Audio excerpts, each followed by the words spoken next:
आज हम बात करेंगे अपनी स्वयं की सुरक्षा के उपकरणों के बारे में, पर्सनल प्रोटेक्टिव इक्विपमेंट्स के बारे में, जो अपने शरीर की सुरक्षा के लिए आवश्यक है।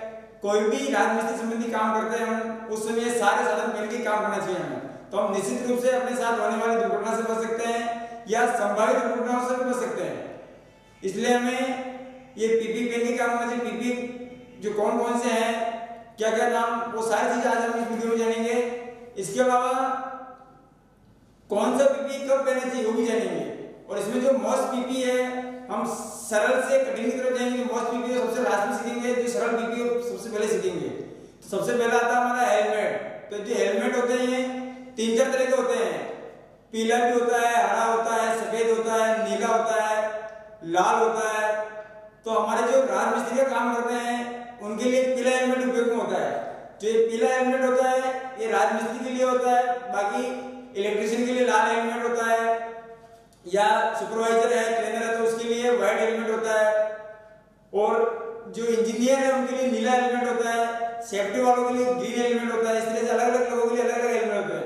इस हेलमेट के कुछ हिस्से होते हैं वो हमें ध्यान में होना चाहिए कि इसका जो ऊपर वाला हिस्सा ऐसे कवर कहते हैं, ये अंदर वाला हिस्सा ऐसे कवच कहते हैं, और ये बेल्ट होती है, सेफ्टी बेल्ट। तो ये बेल्ट जो होती है इसे स्ट्रिप भी बोलते हैं, जो आगे पीछे करने के लिए होती है। इसे पहनने का सिंपल तरीका है, इस तरह से ये पीछे वाली जो बेल्ट इसे खोलनी है और इस तरह से फंसाना है, और यहाँ से हम इसे एडजस्ट कर सकते हैं। एडजस्ट बेल्ट है जिससे जितना हमें जरूरत है वैसे कर सकते हैं। और ये पीछे वाली बेल्ट है उसे भी हम अच्छे से लगा देंगे तो ये हमारा हेलमेट लग जाएगा। और हेलमेट हमेशा प्रॉपर्ली बांध के लगाना चाहिए, इसे खुला नहीं छोड़ना चाहिए, और नहीं इसे टूटा फूटा हेलमेट पहनना चाहिए, क्योंकि टूटे फूटे हेलमेट से दुर्घटना हो सकती है हमारे साथ। इसके बाद हम देखेंगे आंख के चश्मे के बारे में। जो आंख के ऊपर जो हम चश्मा लगाते हैं वो राजमिस्त्री काम में हमें हमेशा प्लास्टिक का चश्मा उपयोग करना है, कांच का चश्मा कभी उपयोग नहीं करना है। क्योंकि इसकी खासियत क्या है कि प्लास्टिक का होने से अगर कंकर पत्थर लग भी जाता है इस पे, ये फूटता नहीं है, केवल तड़कता है, तो उससे हमारे आंखों में किसी तरह की नुकसान होने की संभावना नहीं रहती है। इसके अलावा अगर जब वेल्डिंग काम कर रहे हैं आप, तो इसके लिए आयल जो कांच का ग्लास का चश्मा था वो पहनते हैं। वो अलग चीज है, हमें इस राजमिस्त्री काम में नहीं आता है। लेकिन वेल्डिंग के लिए जो आता है आई ग्लास का चश्मा, जिसमें वेल्डिंग की जो किरणें होती है वो आंखों में आती है, या और भी कोई अलग काम होता है उसके लिए अलग अलग चश्मे होते हैं। प्रमुख रूप से हमारे राजमिस्त्री काम में प्लास्टिक का चश्मा उपयोग करते हैं। इसके बाद हम जहाँ बहुत ज्यादा शोर हो या सड़क के किनारे काम कर रहे हैं, जहाँ बहुत ज्यादा वाहन चलते हैं, तो वहाँ हम कान में ईयर डॉट लगाते हैं। तो ईयर डॉट कई तरह के होते हैं, मफ्स भी लगाते हैं। तो ये जो लगाने का तरीका सिंपल है, इस तरह से कान में फंसा देते हैं इसे। तो ऐसा लगाने से बाहरी आवाज हमारे कान में नहीं आती है, और कान का पर्दा फटने से कान की किसी बीमारी से बच सकते हैं। इसके अलावा जो कान की सुरक्षा के बाद हम देखेंगे हमारे चेहरे के लिए या धूल मिट्टी से बचाव के लिए, तो इसके लिए धूल लगाव होता है, इसे मास्क भी कहते हैं। तो ये मास्क लगाएंगे हम। मास्क कई तरह के होते हैं, अलग अलग कार्य के लिए अलग अलग होते हैं। राजमिस्त्री में एक सिंपल मास्क लगाते हैं जिसमें केवल धूल मिट्टी से बचाव करता है हमारी। इस तरह से इस मास्क को बांध सकते हैं और धूल मिट्टी से बच सकते हैं हम।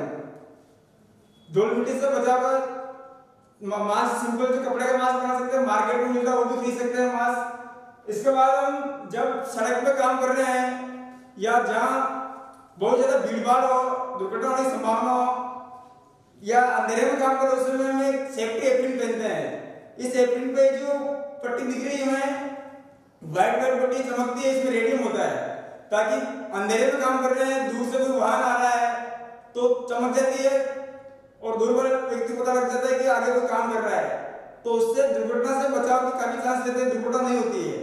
तो यह हमेशा एप्रिन पहननी चाहिए। एप्रिन भी अलग अलग काम अलग होते हैं। एप्रिन को पहनने का बिल्कुल सिंपल तरीका है, जैसे आप शर्ट वगैरह पहनते हैं उसी तरह से पहन सकते हैं आसानी से। और इसमें चिपकाने का भी होता है, कई जगह अपन धागे से बांध भी सकते हैं सर। एप्रिन भी अलग अलग काम के लिए अलग अलग तरह की होती है। जो हाइट काम होते हैं उनके लिए अलग तरह की एप्रिन पहननी होती है। इसके बाद हम बात करेंगे अपने हाथ की सुरक्षा के लिए। तो हाथ की सुरक्षा में एक ग्लव्स होते हैं हमारे। ग्लव्स भी कई तरह के होते हैं। राजमिस्त्री काम में हम रबड़ के ग्लव्स पहनते हैं ताकि ये फ्लेक्सिबल होते हैं, आसानी से हम काम कर सकते हैं। इसमें किसी तरह की परेशानी नहीं होती। इसके अलावा अगर वेल्डिंग काम करते हैं उसके लिए अलग ग्लव्स होते हैं। जब हम सरिया का काम कर रहे हैं उसमें ग्लव्स अलग होते हैं, कपड़े ग्लव्स पहनते हैं सरिया के काम में, और जब लकड़ी का काम करते हैं उसमें चमड़े के ग्लव्स पहनते हैं। अलग अलग काम के अलग अलग ग्लव्स होते हैं। और जब हम निर्माण कार्य कर रहे हैं उस समय हम केवल रबड़ के ग्लव्स पहनेंगे ताकि उससे आसानी से फ्लेक्सिबल हो, काम करने में सुविधा हो हमें। इसके बाद जब हम कहीं काम कर रहे हैं तो वहाँ चलते फिरते हैं या पैरों को दुर्घटना नहीं हो, पैरों का बचाव हो, उसके लिए सेफ्टी शूज पहनते हैं हम। ये सेफ्टी शूज जो होता है इसकी एक खासियत होती है कि इसके आगे टो में स्टील टोड़ी होती है। तो स्टील टो होने से इसमें दुर्घटना नहीं होती हमारे साथ कि ईंट गिर गई, पत्थर गिर गया तो हमारे पैर को चोट नहीं पहुंचती है। तो उससे बचाव के लिए सेफ्टी शूज होता है। हमें जब भी साइड पर काम करने जा रहे हैं सेफ्टी शूज पहन के काम करना। इसके अलावा इसमें एक चीज और होती है कि इसका जो नीचे सोल होता है वो मजबूत होता है, ऑयल या पानी में फिसलता नहीं है, और कील वगैरह हो या कोई भी नुकीली चीज हो भी इसमें आसानी से अंदर नहीं जाती, काफी मोटा सोल होता है इसका। इसलिए हमें हमेशा साइड पर काम करते समय सेफ्टी शूज पहन के काम करना चाहिए। इसके बाद जब हम ऊंचाई पे काम कर रहे हैं, 1 मीटर से अधिक की ऊंचाई पे काम कर रहे हैं, लगभग 1.2 मीटर की ऊंचाई पे जब काम कर रहे हैं या मचान पे भाड़े पे हम काम कर रहे हैं उस समय हमें सेफ्टी बेल्ट करना चाहिए। और सेफ्टी बेल्ट जो होता है उसको पहनने का तरीका हमें मालूम होना चाहिए। इसको पहनने का जो टाइम है वो 30 सेकंड का होता है, मतलब 30 सेकंड में उसको प्रॉपर पहनना होता है। अब हम जो मेन हाइट पे जो काम कर रहे हैं उसमें सेफ्टी बेल्ट का देखेंगे। तो सेफ्टी बेल्ट जो होता है उसको उठाने का जो होता है 3-4 हिस्से होते हैं। ये डी हुक होता है इसका, जहाँ से पूरा जुड़ा हुआ है। हमेशा जब भी आप इसको उठाए जमीन पे गिरे तो जुड़ा है, डी हुक से पकड़ ले। इसके बाद इसके चेस्ट बेल्ट होते हैं, थाई बेल्ट होते हैं, और ये इसकी रोक होती है जो रस्सी ऊपर कहीं भी अटका कर हम रोक सकते हैं। ये इसके हुक होते हैं रोकने के लिए, जिनको कहीं भी अटका करके इस तरह से चिपक जाते हैं और रुक जाता है। तो इसको पहनने का तरीका आप देखें कैसे पहनना है इसको। तो सबसे पहले हम डी हुक से इसको उठाएंगे, इस तरह से डी हुक यहाँ से लिया है इसको। उसके बाद हम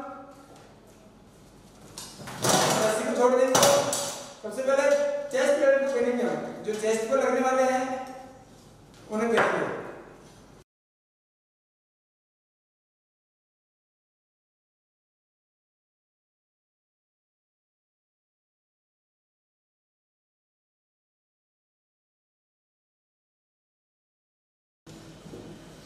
इस तरह से जो इसके हुक से इनको आपस में फंसाना है, जैसे थाई हुक है तो थाई हुक को दोनों को फंसाना है। और इसको पहनते समय एक चीज ध्यान रखनी है, हमें कोई फ्लेक्सिबल रहे, हमें आसानी से इसको पहन सके। या हम काम करते हैं किसी तरह की असावधानी नहीं हो हमारे साथ, अगर काम करते समय हम आसानी से काम नहीं कर पा रहे तो इसको टाइट या ढीला कर सकते हैं इसको।